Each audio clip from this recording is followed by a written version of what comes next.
Voilà, merci de nous rejoindre dans ce numéro de votre magazine Face à l'actualité. Nous y sommes pour décrypter l'actualité en République démocratique du Congo. Vous le savez peut-être, les députés nationaux et sénateurs reprennent le boulot dans un environnement politique rempli d'agitation après plusieurs semaines de vacances. Plusieurs questions attendent réponse au cours de cette session de mars, entre autres la loi sur l'état de siège. L'on se demande, les parlementaires doivent retirer la loi sur l'habilitation au gouvernement qui va permettre à eux-mêmes de proroger l'état de siège. Nous parlerons aussi après l'installation de l'équipe Kadima, de réformes s'imposent, de réformes décisives qui s'imposent. Et ensuite, nous parlerons aussi de la loi sur la nationalité, la révision constitutionnelle dans certains cadres d'une sacrée de la nation qui veulent ramener le mandat du chef de l'État de 5 ans à 7 ans. Donc, toutes ces questions, on en parle dans cette émission avec mes invités. Monsieur Maurice Likuo Bolangala, il est au cadre du MDECO. Monsieur Maurice, bonsoir et bienvenue. Bonsoir, monsieur le journaliste, merci beaucoup.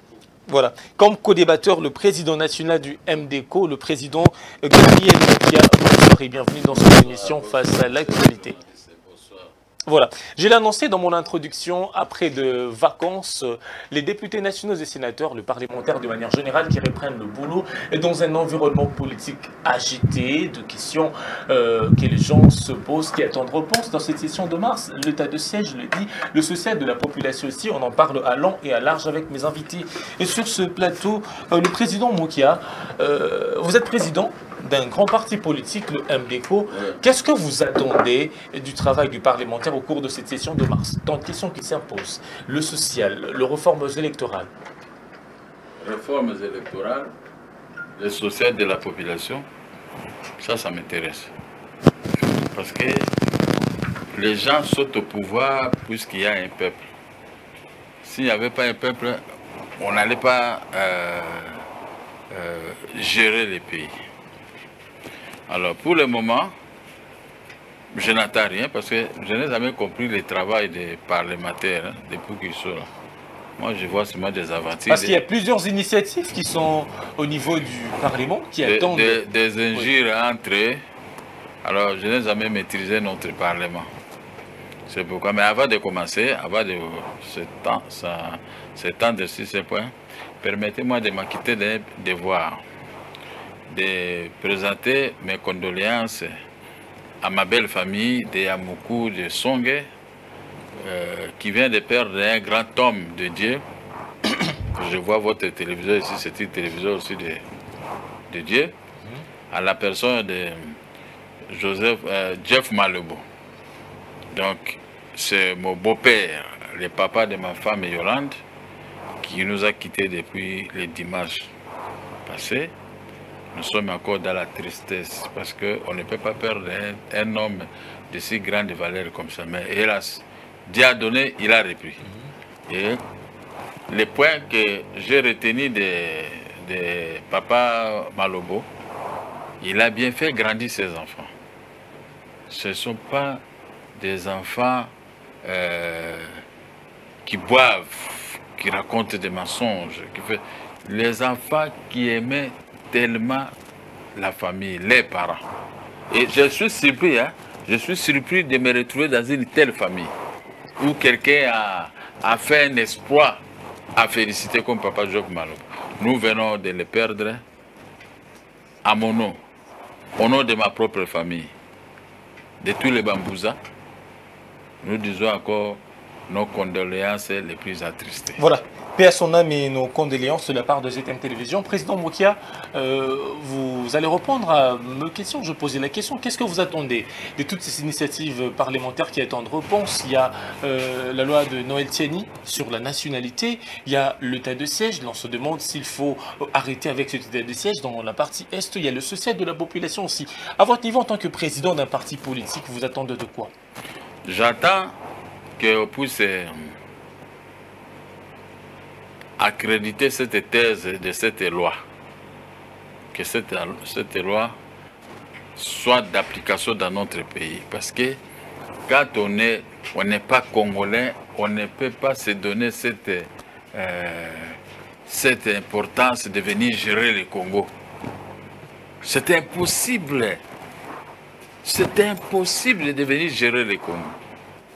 Mais les gens qui ont amassé des fortunes dans notre pays d'une manière ou autre, trouvent que les Congolais, comme ils n'ont pas l'argent, parce qu'aujourd'hui, la ville de Kinshasa et à d'autres est vendue aux Indiens. Ce sont des Indiens qui construisent des immeubles que vous voyez.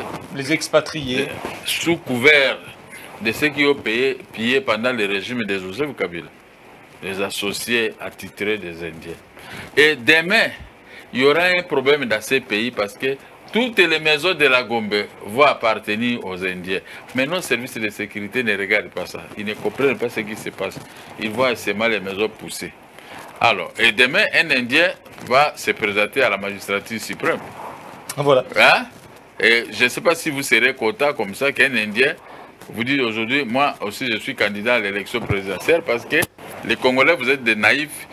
Vous êtes là que pour s'attaquer, s'entretuer entre vous. Et vous ne voyez pas l'importance des pays que Dieu a mis à vos dispositions. Donc, pour moi, cette loi doit être examinée et adoptée, légiférée, promulguée par le président de la République. Donc ça doit être aussi retenu à l'ordre du jour de cette session de mars. Oui, mais pourquoi pas? Tiani n'a pas fait cette loi pour lui-même ou pour embêter quelqu'un. Moi, je n'arrive pas à comprendre. Mais ce n'est pas discriminatoire, président Mokia. Discriminatoire de quoi? Toi, tu n'es pas Congolais de Brazzaville. Tu peux aller postuler là-bas, devenir chef de l'État si tu n'es pas Congolais de Brazzaville. On se dit que moi qui est Congolais de Kinshasa. Et si vous me voyez, on fabrique une loi là-bas que moi aussi je peux postuler. Même moi-même, je vais dire non, moi je ne suis pas Congolais de Brazzaville. Donc je suis Congolais de Kinshasa. Comme il y a des élections en France, il y a une loi qui sort, moi aussi je dois... Mais avec notre loi, il faut être au moins Congolais de père ou de mère. D'un côté, c'est la constitution congolaise qui dit. C'est par là que vous les Congolais, vous ne maîtrisez rien. Même cette constitution, vous la lisez, mais vous ne comprenez rien de ce qui est là-bas à l'intérieur. Je regarde beaucoup quand ils développent les thèses de cette constitution, je m'en moque. Mais comme les Congolais aiment trop parler, il faut se mal laisser. Le Congolais dit que si vous êtes votre maman est congolaise, votre papa est de Brazzaville, vous devez être candidat à l'élection, vous devez postuler à la magistrature suprême. Vous êtes bénéficiaire de la nationalité congolaise? Moi, je suis un Bouza, des pères et des mères. Alors, moi, je ne peux pas discuter la nationalité.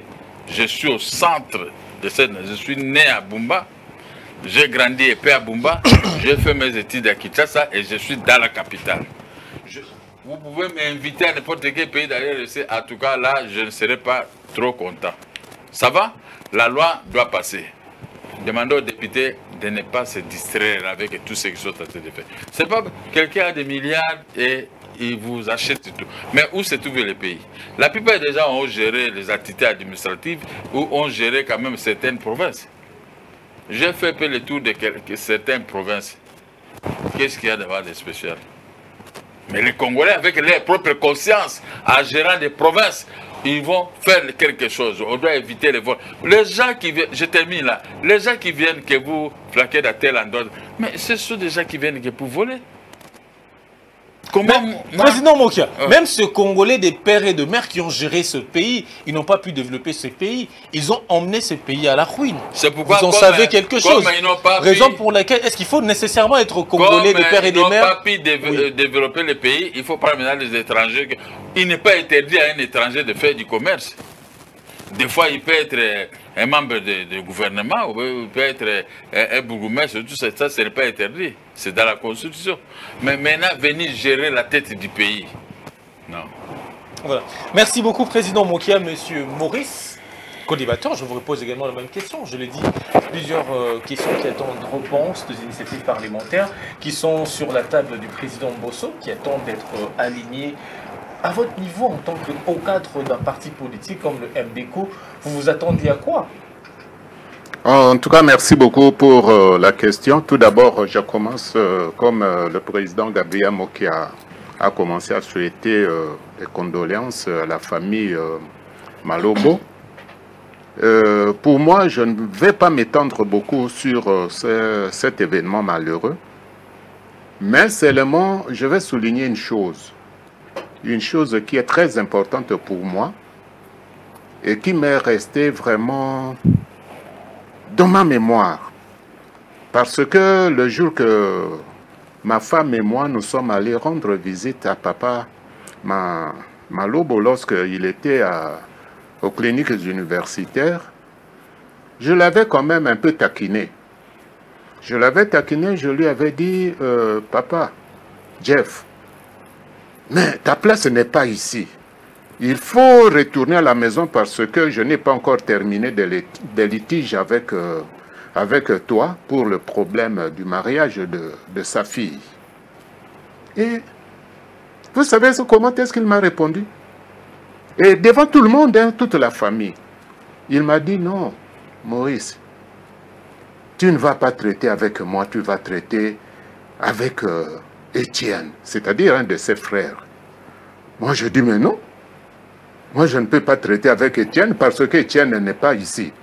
Il dit, non, tu vas traiter avec Étienne parce que il va venir et il est déjà ici. Tu ne vas pas traiter avec moi. Comme c'était un homme hautement spirituel, moi, je ne savais pas qu'il s'agissait d'un message spirituel, mais avec notre intelligence humaine, je n'ai pas pu capter que lui nous disait que Nazali Soumotunabinote, je vais partir, vous allez traiter avec mon frère. Ce n'est que lorsqu'on nous a appris sa mort, maintenant... Vous êtes remémoré? Non, c'est ma femme.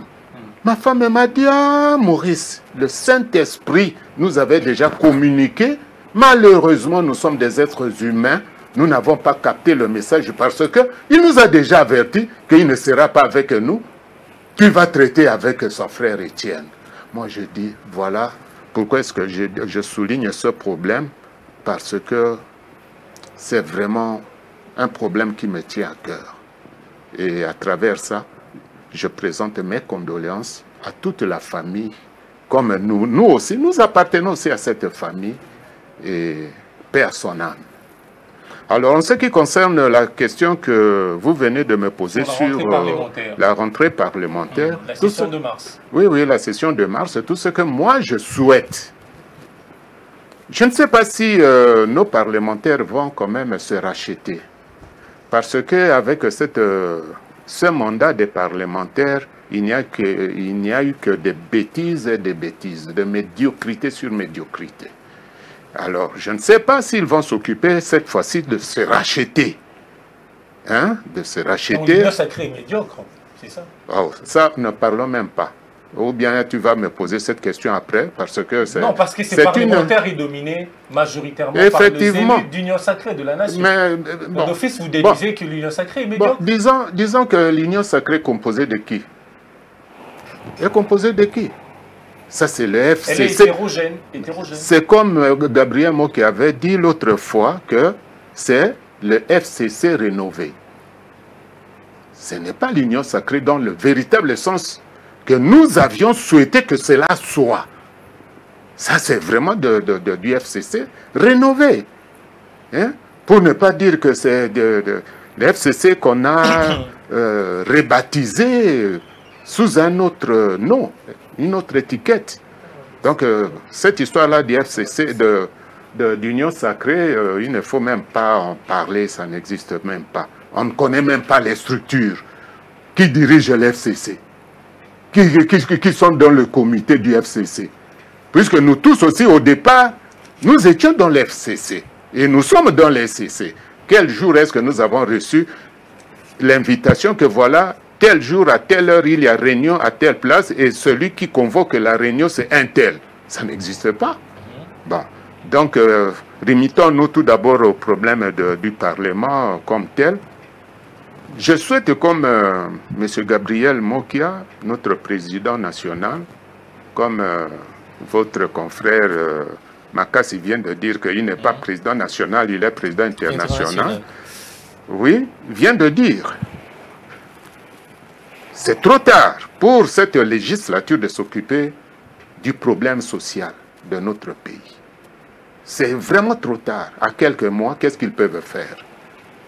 Rien. Mais cela risque aussi de mettre en péril la réélection de l'actuel chef de l'État en 2023.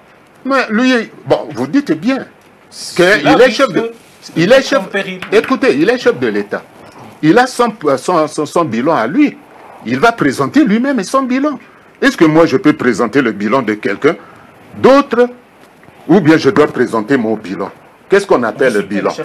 Mais je le soutiens, mais ce n'est pas moi qui vais présenter le bilan du chef de l'État. C'est lui-même. C'est lui-même. Donc, sur ce plan, nous ne pouvons même pas aborder ce problème. Puisque si on me pose la question sur son bilan, qu'est-ce que moi je vais répondre à sa place?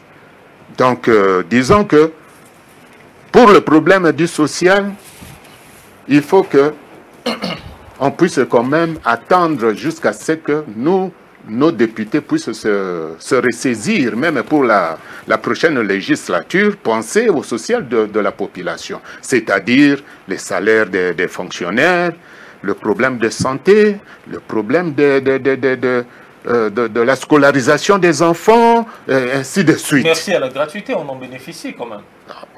Quelle gratuité? Quelle gratuité? Tu sais que, bon, écoutez, puisque tous mes enfants ont terminé l'université, je n'ai plus des enfants... Vos petits-fils, quand même, oui, mais c'est justement, c'est là où moi j'arrive. Je n'ai que des petits-fils. Et vous savez, qui est ce petit-fils-là que moi je n'ai pas payé le Minerval normalement? On a contourné. On a contourné, il n'y a pas de gratuité. Bon, limitons-nous là-bas, puisque sinon on va dire que, oh voilà, Nabimisi, c'est créé, il y a l'école Moussoussou. Il n'y a pas de gratuité. Alors, avant de passer à nos dossiers de manière particulière ici, j'aimerais poser une question par rapport aux élections. J'ai posé au président la question de savoir sur des réformes qui doivent être menées. Vu que l'équipe de Kadima est déjà à pied d'œuvre, on se demande sur les réformes, est-ce que vous croyez aussi que le délai constitutionnel sera respecté? Parce que les questions se posent, est-ce qu'il faut coupler le recensement aux élections générales? Est-ce qu'il faut le scinder? Est-ce que ce délai sera respecté? Bon, en ce qui concerne le délai, moi je peux répondre à votre question par une autre question. Quand est-ce que nous, les Congolais, nous allons commencer à respecter la Constitution? Donc, après 62 ans d'indépendance, nous ne respectons pas notre propre Constitution. Et à chaque fin d'un mandat, on doit toujours réviser la Constitution. Mais ça, c'est quel pays? Je crois que votre question trouve sa réponse dans la Constitution. Tout ce que moi je sais, c'est respecter la Constitution. Ce n'est pas, par exemple, je vous donne un exemple comme venait de souligner le président Gabriel Mokia pour le problème de la loi que vous appelez la loi Tchani. Sur la nationalité. Sur la nationalité, la congolité.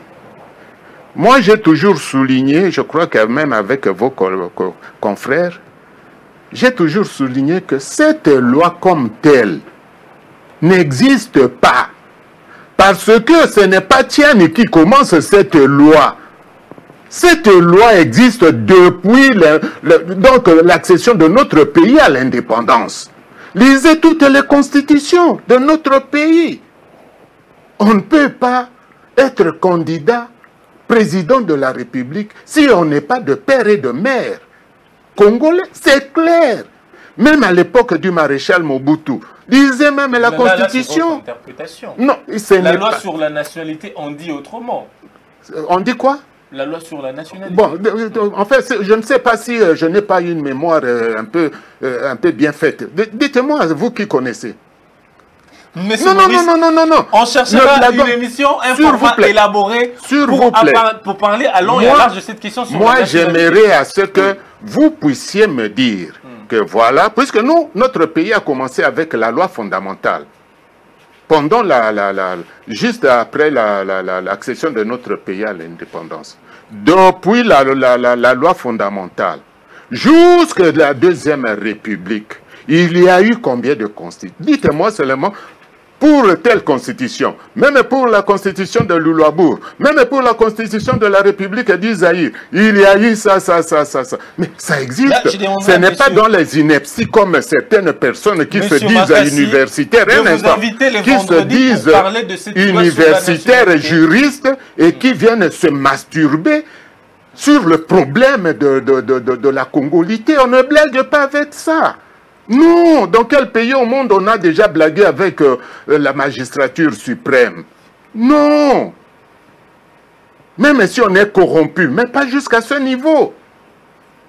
Je me limite tout d'abord là. Merci beaucoup. Président Mokia, je reviens vers vous avant d'entrer dans notre dossier sur les finances. La CENI aujourd'hui s'est plaint de moyens financiers pour organiser des opérations électorales. Aujourd'hui, l'Union sacrée de la nation est en train de nous piéger avec, il faut revoir les mandats du chef de l'État de 5 à 7 ans. Tout cela avec les contraintes énumérées par l'équipe Kadima. Est-ce que les élections seront organisées dans ce pays dans le délai exigé par la loi? Selon les informations à notre possession, le ministre des Finances a commencé à récolter l'argent. Et maintenant, je vois que les financements des élections ne poseront pas un problème dans notre pays. Ça, il n'y aura pas de problème. Maintenant, je crois qu'on va avoir beaucoup d'argent dans notre pays dans les jours à venir, parce qu'on a déjà commencé à avoir. Alors,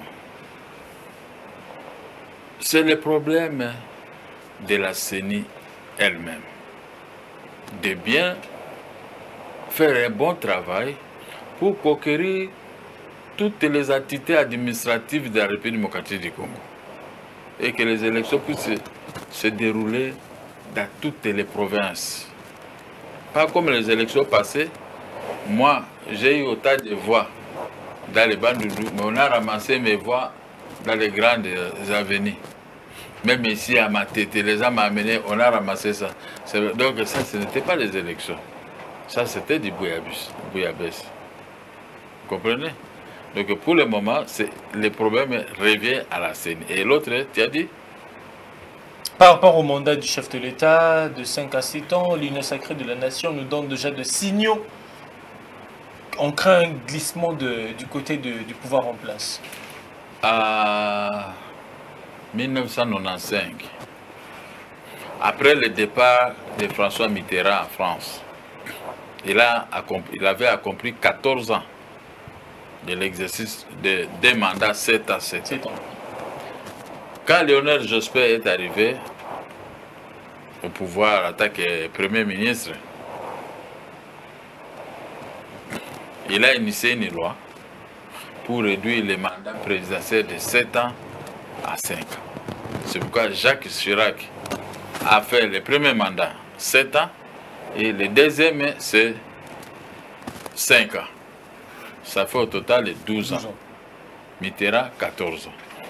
Dans des pays comme tel, de grandes économies, on préfère réduire les mandats. C'est-à-dire qu'à 5 ans, un président de la République qui est venu avec son programme peut faire quelque chose. Après, il peut être réélu encore pour achever pendant 10 ans. Mais changer les mandats à 7 ans, c'est pour... Il y aura usure dans la gestion, il y aura des extravagances. Et le peuple ne va pas bien te voter parce qu'on va commencer à gérer, à acquérir une certaine fatigue dans la gestion. Parce que quand un président de la République arrive dans la gestion sans un programme précis, ce pays est condamné à être à l'état où nous avons vécu pendant 62 ans. Il n'y a rien de bon. Il n'y a rien de bon. Moi, j'ai commencé à comprendre de la politique en 1975, quand Boboli Kolokongafi était président du conseil législatif.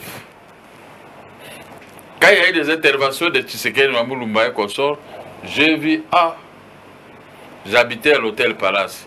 J'ai dit, bon, la politique c'est comme ça. Ah oui, j'ai commencé à suivre maintenant les débats de l'Assemblée nationale, les commissaires du peuple, jusqu'à aujourd'hui.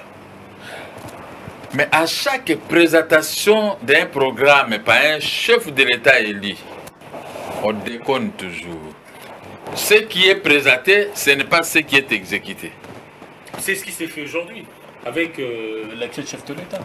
Ce qui est présenté, c'est pour la consommation de la salle.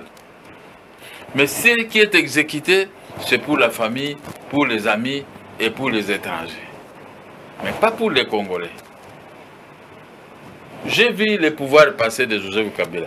Ils ont laissé un nombre impressionnant de Rwandais et Ougandais qui occupent nos territoires, nos chefferies et autres. Alors, c'est comme si gérer un pays pendant 18 ans. À votre départ, vous laissez ce pays à l'état pitié. 5 ans, si on renouvelle, ça c'est, vous vous référez à l'article 220 de la Constitution. Mandat une fois et renouvelable une fois. Mais ça suffit, non, à 10 ans, vous pouvez faire quelque chose. Mais maintenant, les gens se précipitent hein, avec des langues, des langages, des goélands, des coquérants. Mais ils sont envoyés par qui? Bon, moi, je ne sais pas. Chacun veut... On se demande, qu'est-ce qui anime ces cadres d'union sacrée de la nation de passer de tels messages? Moi, je suis là, mais je suis un peu de loin. Je ne me mêle pas tellement là-bas à l'intérieur. Parce que même si nous sommes dans cette histoire-là, sachez que nous souffrons comme pire que même d'autres Congolais. Parce que vous, les jeunes, vous mangez, vous dormez, vous jouez.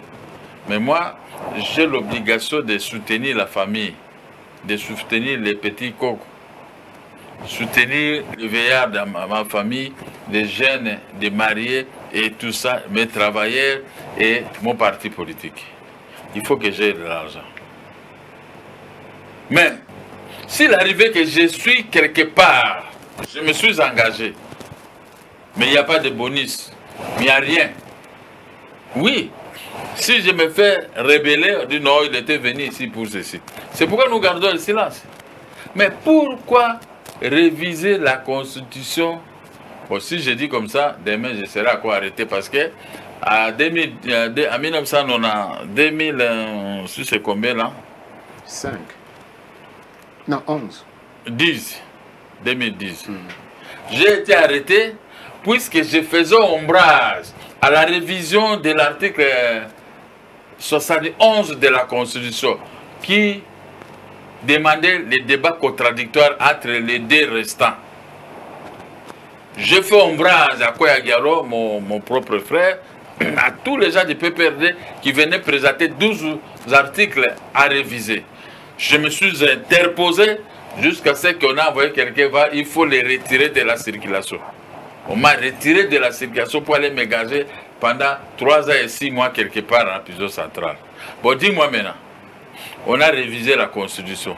Il n'y a pas de débat contradictoire. Vous êtes seulement, vous avez voté, vous devenez chef de l'État. On ne connaît pas ton programme. On ne connaît pas ton niveau. Hein? Parce que nous, au moins, nous avons cette chance-là. Nous avons débattu. Moi, j'ai commencé à débattre depuis 1995. Un grand débatteur dans les médias. Incontournable. Nous avons formé autant de jeunes gens que vous recevez ici. En 1995, ils étaient quoi? Depuis cette date-là, jusqu'à aujourd'hui, nous sommes toujours dans une situation chaotique.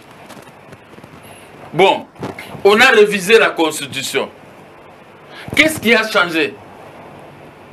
Mais il n'y a pas de changement. Autant, si tu as échoué pendant 5 ans, tu pars. Si tu as gagné un peu, le peuple te fait confiance et tu peux exercer pendant 10 ans et terminer ton programme. Mais moi, comme j'étais candidat président de la République, si on m'avait fait confiance, j'avais seulement 3 points. La sécurité, l'économie et le social. J'ai commencé à développer cela. Et tous les gens avaient dit non. Si tout le monde devait développer comme vous, tout en accédant au pouvoir, vous remplissez ces conditions vous-même et que vous avez le pays à l'aide. Mais quand je regarde les gestions de ceci, je dis, non, ce n'est pas ça. Mais pourquoi maintenant je dois aller me cramponner à 7 ans? pendant que le peuple est en difficulté, pendant qu'il n'y a pas de route dans la capitale, pendant qu'il n'y a pas eau et électricité, pendant qu'il n'y a pas ceci, pendant que. Mais je vais faire 14 ans au pouvoir, pour quel intérêt? Pour rejoindre M. Joseph Kabila dans ces 18 ans chaotiques, en dehors des boulevards du 30 juin. Président Mokia, vous aviez soulevé quelque chose avant d'accorder la parole à M. Maurice, quelque chose d'important. Vous avez dit, selon les informations à votre possession, le ministre des Finances aurait débloqué de moyens, il n'y aura plus de problème de financement des opérations. Il n'a pas encore débloqué, oui. Il a obtenu. Il a obtenu. Alors, pourquoi, un prêt de 1,350 milliard de dollars. Alors, pourquoi le ministre des Finances est cité dans des sales draps, souvent? Ça, c'était notre dossier. Mais je dis maintenant, il y a l'avancée. Il y a une avancée dans ce qu'il est en train de faire. Je ne sais pas si on peut pénétrer directement les dossiers. Allons-y, oui. Il y a une avancée quand même. Hein? Il a obtenu 1,350 millions de fonds monétaires. C'est pour soutenir quoi? 50%. 50% c'est pour la construction de 145 territoires. Et l'autre là, c'est pour augmenter le taux d'échange qui est à bouillabaisse aujourd'hui. C'est déjà quelque chose de bien. Hein? Si quelqu'un fait quelque chose, il ne faut pas dire que non parce que vous l'avez critiqué. Oui, il y a un tas pour tout. Il y a un tas où critiquer le ministre des Finances. Hein? Pour nos histoires personnelles. Mais il y a un temps où les choses de la nation évoluent dans ces ministères. Nous pouvons appuyer. Vous comprenez? Nous appuyons maintenant avec ce que moi j'ai attendu, ce que j'ai compris de lui. J'ai dit oui, il peut avancer de cette façon. Et cet argent obtenu, ce n'est pas pour bouffer. Et on va mettre quand même des garde-fous pour que personne ne puisse détourner, si puissante soit-elle. L'argent doit servir comme ce qui a été convenu avec la Banque mondiale, les fonds monétaires, pour des opérations bien précises dans notre pays. Voilà, là, le ministre a fait un travail de qualité et je crois qu'il va continuer à le faire. Parce il a réussi à convaincre ces institutions de Britannique. Très bien, alors là, nous sommes très contents. Et surtout quand il ajoute que cet argent aussi va permettre pour le paiement de la dette intérieure. Nous deux avec Vieux Maurice, nous sommes concernés dans la dette intérieure. Hein? Nous sommes concernés. Mais donc nous ne pouvons pas négliger ça. Ça c'était un atout valable et un élément de grande qualité et que le ministre a fait. Il a franchi un pas géant que nous attendons maintenant l'accomplissement sur tout ce que nous sommes en train de dire. Espérons que cela aura de répercussions sur les vécus quotidiens de la population. Sur notre économie. Oui. Le vécu de notre population est lié à l'économie. Si l'économie marche, le social remonte. Oui, voilà, c'est ça. Vous comprenez? C'est ça, pour ceux-là qui ont fait l'économie. On a vu des termes macroéconomie avec des ministres des Finances antérieurs, avec des premiers ministres antérieurs. Cela n'a pas eu d'impact sur des premiers ministres et puis des ministres des Finances antérieurs, des gouvernements antérieurs. Le cadre macroéconomique a échoué, pourquoi? C'est parce qu'il y a eu l'égoïsme. Quand vous parlez de cadre macroéconomique, il faut regarder aussi la production. Dans tous les pays du monde, il n'y a pas de développement sans la production. S'il n'y a pas la production, vous allez acquiescer quoi? La Russie est respectée pourquoi des fois? Parce qu'on est en train de couper son économie parce qu'il a le pétrole, il a les gaz, il a ceci, il a cela. Si vous le bloquez ici, il sort ici. Si vous le bloquez là-bas, il sort. Après, maintenant, il y a des répercussions qui arrivent jusqu'ici. Vous comprenez maintenant à Kinshasa, je commence à voir les fils d'administration. Et ailleurs aussi. Et ailleurs aussi. Et ailleurs aussi. C'est-à-dire que l'homme, avec ce pays, se sont bien préparés. Mais maintenant, aujourd'hui, quand vous chantez, permettez-moi, Nous avons un cadre macroéconomique. Mais sera soutenu par quoi? Zéro. S'ils viennent chez moi, je vais leur donner une leçon à ça. Vous allez démontrer par rapport Je vais les démontrer, donner une leçon de l'économie. À ce sujet, ils vont fermer leur bouche parce qu'il y a des preuves. Hein? À moins que quelqu'un vienne ici me contredire. Il y a des preuves. Il n'y a pas l'augmentation des salaires. Il n'y a pas l'augmentation des routes. Il n'y a pas d'augmentation de ceci. Vous parlez de cadre macroéconomique. C'est là, imaginaire ou bien on rêve. Voilà. Merci beaucoup, Président Mokia. Monsieur Maurice Bolangala, la question que je posais au Président Mokia, êtes-vous d'avis aussi de ceux qui estiment qu'il faut réviser la Constitution, ramener le mandat du chef de l'État de 5 à 7 ans? Mais je venais de le dire. J'ai dit, mais quand est-ce que nous allons commencer à respecter les constitutions de notre pays? Il faut commencer tout d'abord par là. Pourquoi chaque fois on doit toucher à la Constitution? Pourquoi? Pour quelles raisons? Pour justifier quoi? Donc moi je ne suis pas d'accord pour la révision de la Constitution en ce sens-là. Mais s'il s'agit d'améliorer certaines lois, par exemple, comme on venait de souligner le problème de la congolité, là, oui, d'accord. S'il s'agit, par exemple, de faire revenir le débat contradictoire entre les candidats, là, ça va. Avec certaines petites lois, là, ça va. Mais quand il s'agit de modifier la Constitution dans le sens de faire d'un mandat élastique, tout ça pour permettre aux chefs d'État de bien accomplir leur projet de société. Alors là, ça ne va pas. On a l'impression que 5 ans, c'est pas... Et je crois bien que sur ce plan, M. Gabriel Mokia, il s'est étendu là-dessus, il n'y a pas de commentaire à faire. Il n'y a pas de commentaire à faire. Posez plutôt une autre question. Alors, la question par rapport à la santé du chef de l'État, spéculation sur la santé du chef de l'État. Non, nous ne sommes pas venus pour ça. Bon, comme tu es journaliste, tu le dis, hein, mais de toutes les façons, nous ne sommes pas venus pour ça, mais de toutes les façons, je peux seulement jeter un petit mot. Mais moi, je ne vois pas pourquoi il y a spéculation. Pourquoi? Qui vous a dit que Fachi est un extraterrestre qui ne tombe jamais malade? Nous tous, nous tombons malades. Trump, le président de la première grande puissance du monde, il a atteint le Covid. C'est la Maison Blanche. Oui, c'est la Maison Blanche qui a rendu le problème d'une manière officielle. Même Poutine aussi. Même Poutine, même la reine Elisabeth, même Boris Johnson, même Macron, même tout le monde. Mais pourquoi est-ce qu'ici, chez nous, on doit chaque fois sacraliser les choses? Moi, je ne vois même pas. Pourquoi est-ce qu'on doit s'occuper des petits problèmes? Est-ce que Fachi lui-même vous a dit que c'est un extraterrestre qui ne tombe jamais malade? Non, ça c'est de la distraction. Occupons-nous plutôt des problèmes qui sont essentiels. Je ne vois pas pourquoi est-ce que les gens doivent s'époumoner là-dessus. Alors, une autre question qui voudrait m'échapper par rapport à l'état de siège. C'est déjà au niveau de province sous état de siège, il y a de mouvements citoyens, la société civile qui manifeste pour la levée de cette mesure. Bon, je crois que je vais quand même prendre cette question comme une deuxième question, mais je commence à compléter le président Mokia pour le problème du ministre des Finances.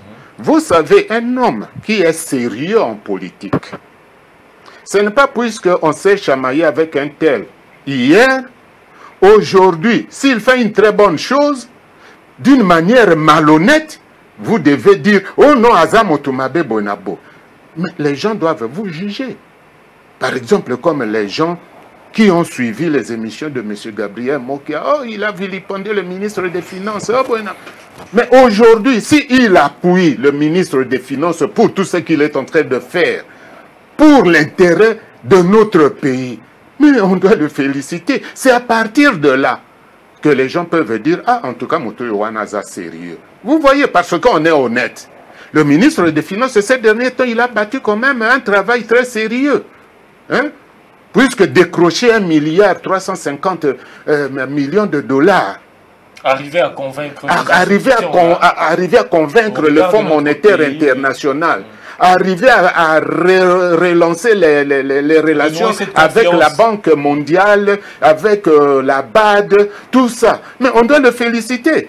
Lorsqu'il reçoit cet argent, il fait la répartition que 50% de cette manne, c'est pour les réserves de change qui vont permettre à relancer les importations des biens et aussi des marchandises.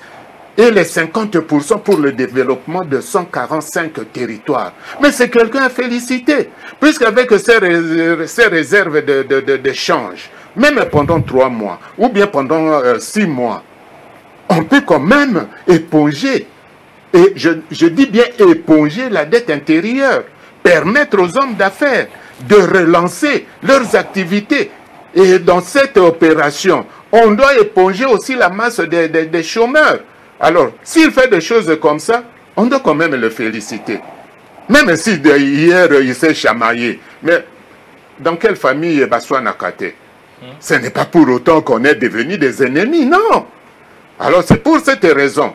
Comme par exemple, ces derniers temps, il a eu même des contacts avec Exim Bank de Chine et puis de l'Inde pour des prêts à longue durée. Mais c'est une très bonne chose. Hein? Alors, si on dit que M. Kazadi, quand même, comme on disait que il est devenu ambassadeur itinérant, tout ça. Maintenant, on voit que, non, bah, voyage à Zalaki Kosala, ça quand même est rapporté. à la nation et au chef de l'État. Bon, ça c'est ce que je devais appuyer pour ce que M. Mokia vous a dit, mais il ne s'est pas étendu, mais moi je l'ai complété, hein, pour vous montrer quand même qu'il n'y a rien entre lui et le ministre des Finances, Kazadi, Nicolas. En ce qui concerne le problème de... Payer aussi la dette intérieure pour relancer... Oui, l'économie nationale. Vous voyez, c'est une bonne chose. Hein? Lorsqu'il va payer les dettes, puisqu'il a promis qu'il va éponger toute la dette intérieure, bon, il y aura combien d'hommes d'affaires qui vont avoir l'argent? Comme ça a été fait sous le ministre des Finances aujourd'hui, il est tenté de trouver des grands maniants partout dans le monde, pour racheter la dette intérieure et commencer maintenant, et l'État va nous payer, nous tous. Vous comprenez, hein? Et s'il amène ces gens-là pour racheter la dette intérieure de la RDC aujourd'hui, ça voisine 4 milliards et quelques de dollars. Et c'était le fardeau que le pays transporte. On n'arrive pas à le faire. C'est pourquoi vous nous voyez tout le temps venir dans les médias pour commencer à parler. Mais si il fait ce qu'il est tenté de faire, ce que nous avons appris, que la dette intérieure sera épongée. Ce n'est pas seulement de moi et Maurice Ricourt. Donc la dette intérieure de toutes les Congolaises et Congolais qui méritent. À ce moment-là, ceux qui vont acheter ça, ils vont lui donner ils vont donner à la RDC de l'argent. Et cet argent va servir. On peut même prendre aussi un peu pour donner pour le problème de la CENI que vous avez posé ici. Vous voyez? Donc ça peut... Bon, allons avec... Vous avez dit par rapport à cette dette qui est estimée à 4 milliards de dollars américains. Mais bien avant, vous avez dit que même la guerre de la Russie et l'Ukraine, la RDC subit un petit choc. Vous voyez déjà de fil avec le carburant, le pétrole. Alors nous pouvons avoir des réserves avec cet argent. Qu'est-ce que le ministre des Finances doit faire pour que la RDC ne subisse pas ces chocs? Pas des exportations. Hier, nous étions à peu près 700 exportateurs de café, caoutchouc, cacao ici dans notre pays, y compris moi, j'étais là avec ma société. J'étais seulement le seul jeune Congolais, il n'y avait pas de... qui luttait contre tous les étrangers qui exportaient ici, auxquels les Congolais n'étaient pas... Les Zaïrois n'étaient pas mûrs. J'étais le seul jeune Zaïrois qui était mûr, qui exportait les cafés à partir de Mambasa et qui exportait les cafés à partir de Fob Matadi. Et nous, on a magasiné beaucoup de devises à la Banque centrale du Congo. N'est-ce pas? Alors, le seul moyen pour lutter contre cette surchère de l'énergie que vous avez cité, tous des carburants et autres. Pétrole et tant d'autres. C'est d'exporter, c'est ça que le ministre, si nous avons cet argent, il va donner cet argent aux opérateurs économiques. Et les opérateurs économiques vont commencer à exporter. Et le Banque centrale va commencer à se servir de ces devises. N'est-ce pas? à chaque rapatriement de devises, la Banque centrale va commencer à choisir. On fait des licences modèle I. Et nous, on exporte avec les licences modèle E. Exportation. I. Importation. Licence modèle I. Alors, ces licences-là nécessitent quoi? L'argent. Ou soit les pays peuvent vendre vendre n'importe quoi pour obtenir des devises. Mais si maintenant il y a des devises récoltées dans notre pays par les opérateurs économiques, ils emmagasinent ça à la Banque centrale du Congo. Voilà le développement.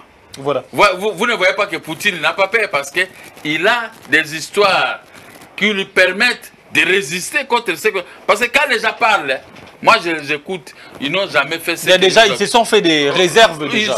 Ils se fait des réserves à trop. Et bien ils vous disent, si vous ne voulez pas que je touche au dollar, payez avec la monnaie chinoise. Qui vont compasser avec les roubles de sa monnaie. Et il resterait toujours... C'est pourquoi je dis, ah, qu'est-ce qu'on peut faire?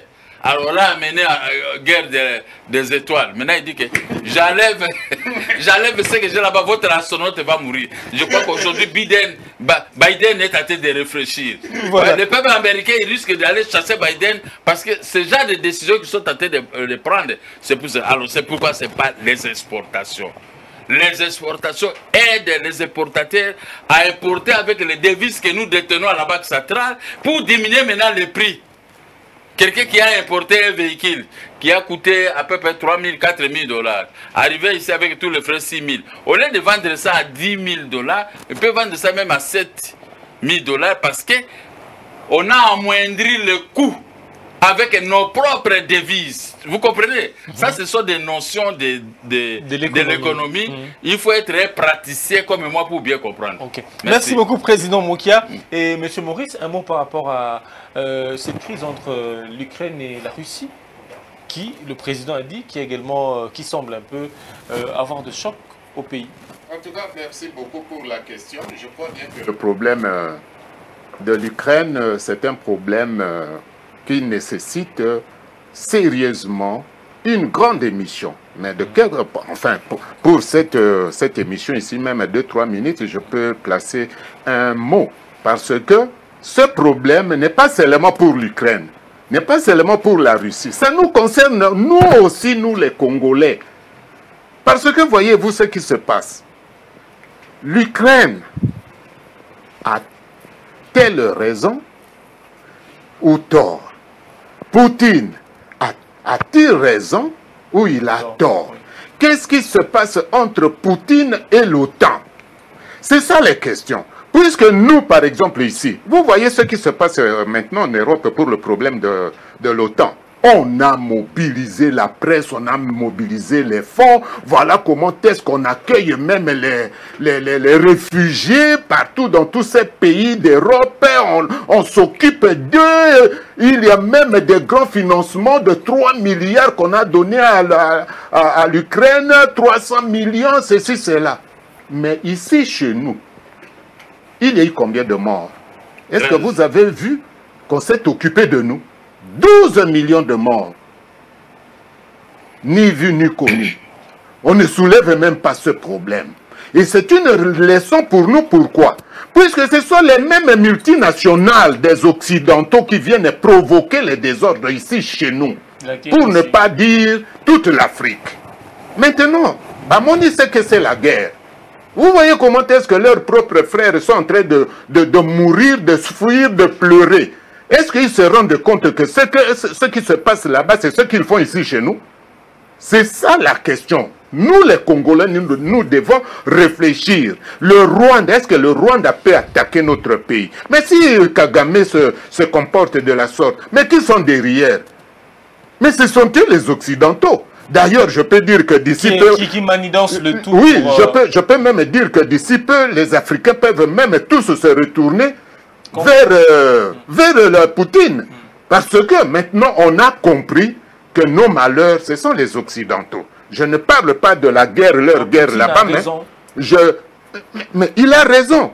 Je dis pourquoi il a raison. Ce n'est pas à cause de la guerre, puisque la guerre n'est pas une bonne chose. Je ne peux pas faire l'apologie de la guerre, ni la sacralisation de la guerre. Parce que ça a toujours des effets collatéraux malheureux.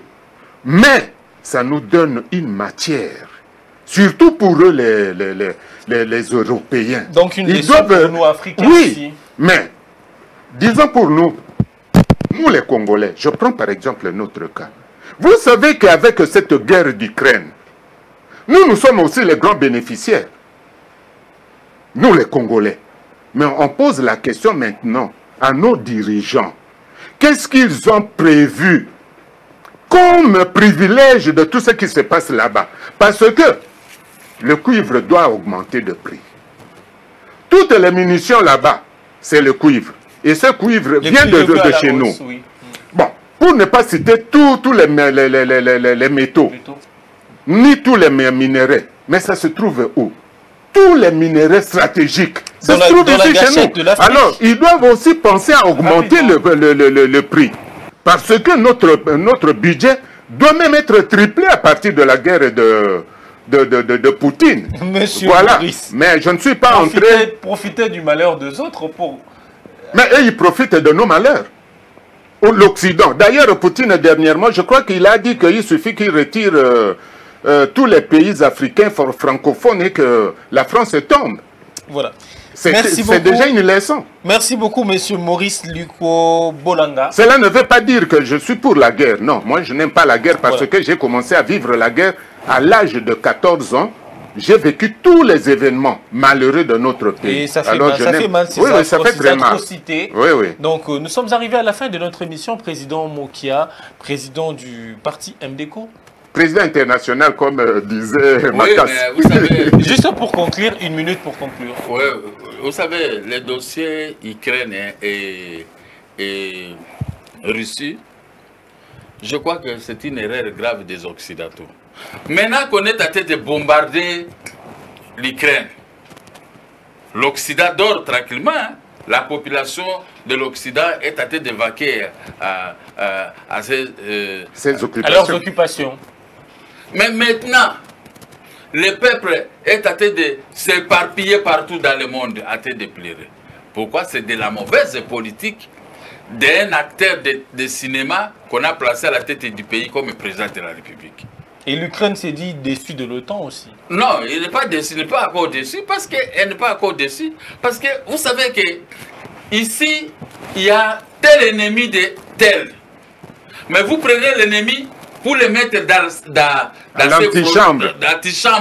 Mais si constatait comme Poutine qui a constaté qu'on veut mettre l'ennemi dans l'antichambre de l'Ukraine, il faut bombarder cette antichambre. C'est ça qui se passe. Et le président là, moi j'ai fait des messages partout au monde. Le président Zelensky, vous devez dès maintenant supplier Poutine, aller le voir pour arrêter la guerre. Mais ces gens-là me disent, bon, maintenant, je vais faire, l'Ukraine on doit accélérer son adhésion à l'OTAN.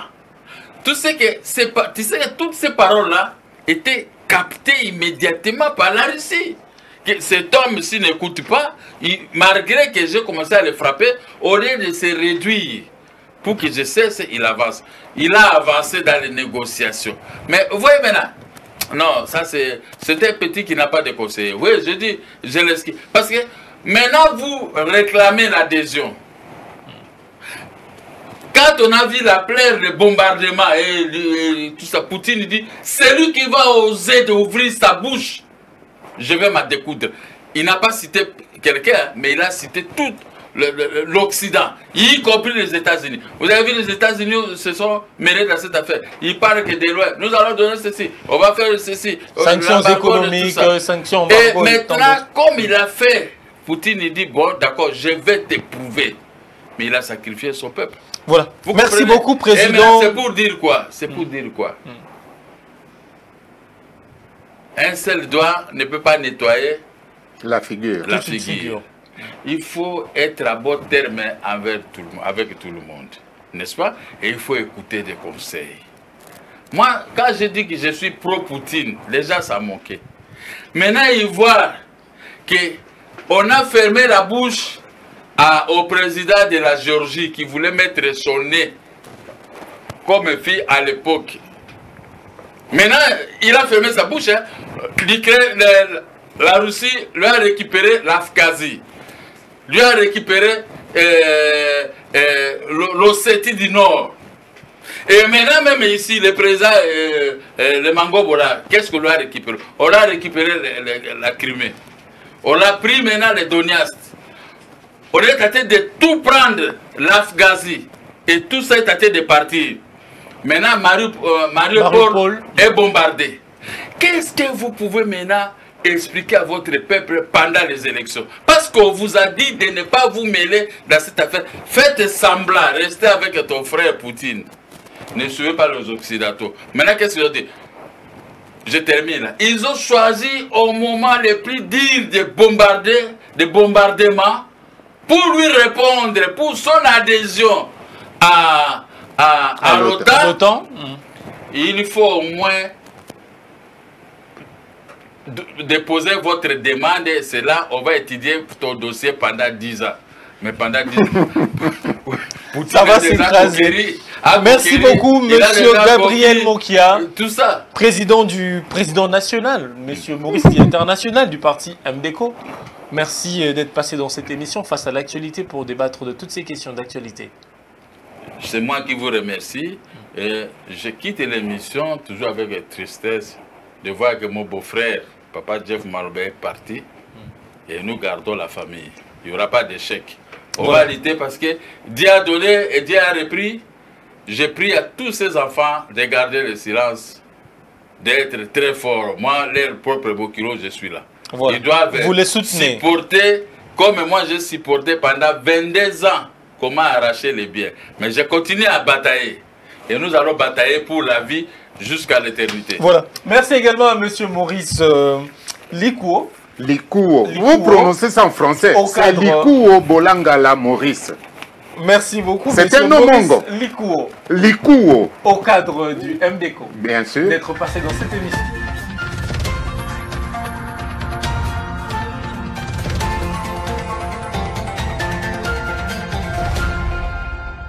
Audio Jungle.